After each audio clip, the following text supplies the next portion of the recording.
pengadaan dan penyalurannya mendapat subsidi dari pemerintah untuk kebutuhan petani yang melaksanakan atas dasar program pemerintah. Kebijakan subsidi pupuk ini merupakan bentuk penghargaan pemerintah dalam membantu petani untuk memampukan merupakan salah satu komponen biaya dalam usaha tani. Alokasi pupuk bersubsidi sendiri mengacu pada peraturan Menteri Pertanian dan keputusan Menteri Pertanian tentang alokasi dan harga eceran tertinggi pupuk bersubsidi yang berlaku pada tahun berjalan. Pupuk bersubsidi adalah pupuk yang pengadaan dan penyaluran mendapatkan subsidi dari pemerintah untuk kebutuhan petani yang dilaksanakan atas dasar program pemerintahan. Kebijakan subsidi pupuk ini merupakan bentuk pemberian pemerintah dalam membantu petani, di mana pupuk merupakan salah satu komponen biaya dalam usaha tani. Alokasi pupuk bersubsidi sendiri mengacu pada peraturan Menteri Pertanian dan keputusan Menteri Pertanian tentang alokasi dan harga eceran tertinggi pupuk bersubsidi. Alokasi ini menjadi dasar bagi pengadaan dan penyaluran pupuk bersubsidi sesuai peraturan Menteri Perdagangan Nomor 4 Tahun 2023 tentang pengadaan dan penyaluran pupuk bersubsidi untuk sektor pertanian.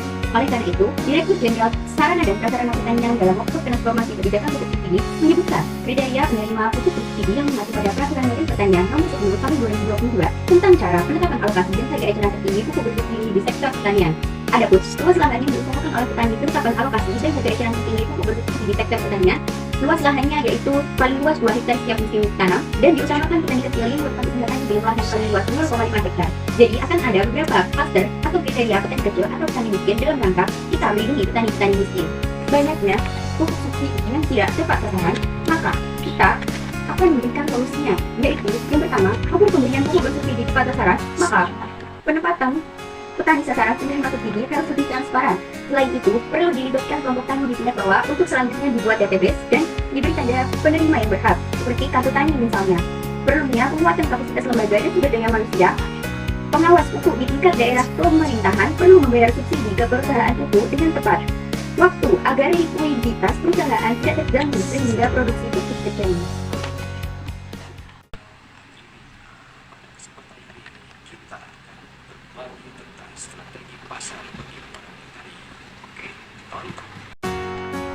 Kegiatan pemasaran penting dalam kegiatan produksi. Bila mekanisme pasar berjalan dengan baik, maka semua pihak yang terlibat akan diuntungkan. Dengan demikian juga sangat berlaku pada kegiatan pertanian, peranan lembaga pemasaran yang biasanya terdiri dari produsen, penjual, pedagang, pemakmur, terus ekspor seperti importer atau lainnya menjadi amat penting. Lembaga pemasaran seperti ini sering terjadi pada negara-negara yang sedang berkembang yang disebabkan oleh lemahnya pemasaran hasil pertanian atau lemahnya kompetensi.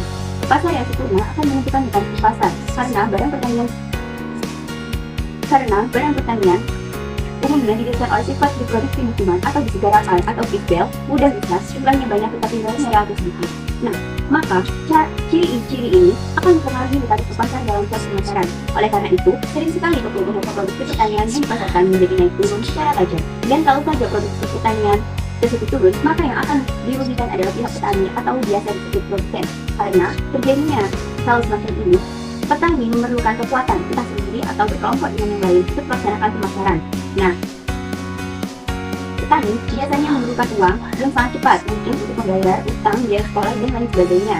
Maka petani akan memerlukan produk pertaniannya walaupun pada kondisi yang kurang menguntungkan. Namun sebaliknya, khusus petani komersial yang mereka memasarkan produksinya dengan harga menguntungkan baginya.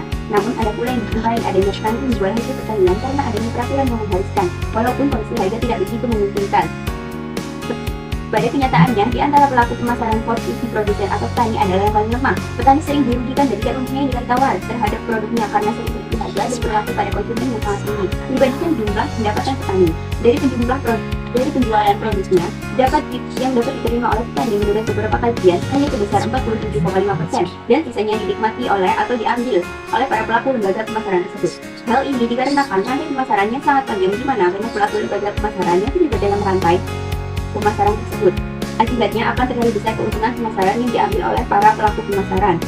Solusinya, kita harus lebih jeli lagi melihat pasar-pasar dan peluang-peluang pasar yang ada di dalam negeri maupun di luar negeri. Bila perlu, kita bisa ekspor, bisa kita lakukan hal yang lebih baik dibandingkan dengan pemasaran yang ada sekarang ini. Dengan demikian, maka jangan khawatir buat para petani, jangan risau dengan pasar yang ada untuk sekarang ini. Tetapi berilah untuk mencari bagaimana kita menanam dengan adanya pasar yang lebih tinggi. Untuk menjadikan bahwa segala sesuatu itu tergantung dengan pasar atau permintaan konsumen kita, maka produsen akan memberikan hasil pertanian yang lebih baik. Tetap terus semangat, jadikan pasar kita adalah pasar yang lebih baik untuk menciptakan pertanian yang lebih baik dan mutu dari semua produk-produk pertanian kita untuk bisa meraih kesuksesan dan pencapaian ekspor ke depannya.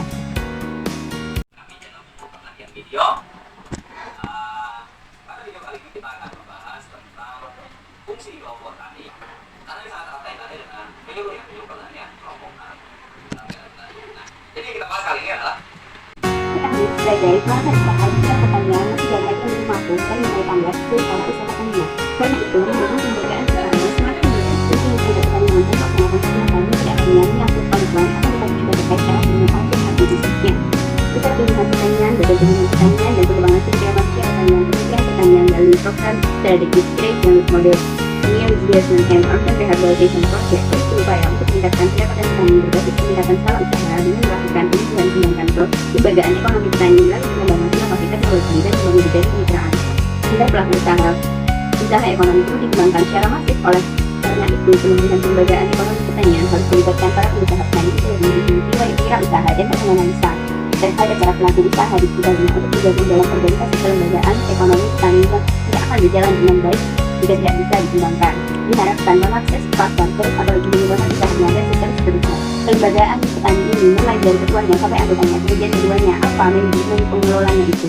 Manajemen itu kan mengelola dari mengelola administratif, mengelola bisnisnya, mengelola usaha taninya dengan hal yang paling penting yaitu marketingnya. Kelemahan kita apa selama ini menunjukkan produk banyak produk yang bagus tapi tidak laku di pasar atau tidak bisa kita jual dengan harga yang pantas karena tidak mampu kita untuk memarketing taninya itu memasarkannya. Nah, oleh karena itu harus dilakukan oleh kelembagaan ekonomi petani yang bagus pengelolaan itu bagaimana. Upayanya yaitu meningkatkan produktivitas efisiensi usaha tani dan daya saing petani dilakukan melalui kegiatan pemenuhan dan pengembangan kelembagaan ekonomi petani yang merupakan salah satu terobosan dalam rangka kebudayaan petani untuk mengembangkan usaha yang dikelola oleh petani secara profesional di sektor pertanian yang bisa menerapkan teknologi jasa dan tidak diterapkan di program ini terutama yang kami terapkan di sini sebagai andalan kami untuk meningkatkan Mikobakter 80% karena andalan kami meningkat petani dalam menggunakan pupuk emas ketergantungan dengan pupuk kimia.